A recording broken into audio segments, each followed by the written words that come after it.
අමුතු මලක්. අමුතු හැඟීමක්. ඒත් මලේ රස තවම හෙළි වෙලා නෑනේ.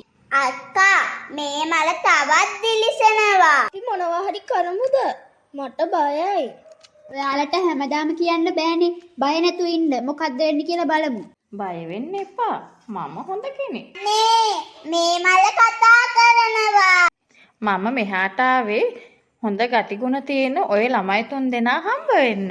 ඇයි අපිවම තෝරගත්තේ?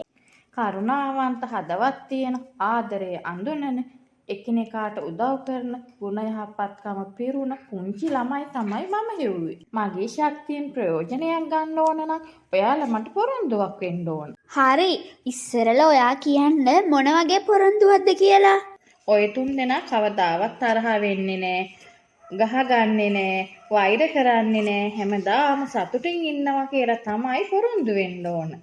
අපි අඬුරාට අපි අනිත් අයට ආදරේ. අපි 3 දෙනා හැමදාම එකට.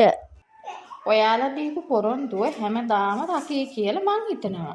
අක්කා ඒක හීනයක්ද? නෑ. මට හිතෙන ලස්සන මතකයක්. ඔයාලා දෙන්න දන්නවද මේ මල අපිට එක හොඳ දෙයක් ඉගැන්නුවා. ඒ තමා අපි 3 දෙනා එකට ඉද්දී අපි 3 දෙනාගේ බැඳීම කාටවත් කඩන්න බෑ. හරියට නිකන් දන් වැලක පුරුක් වගේ.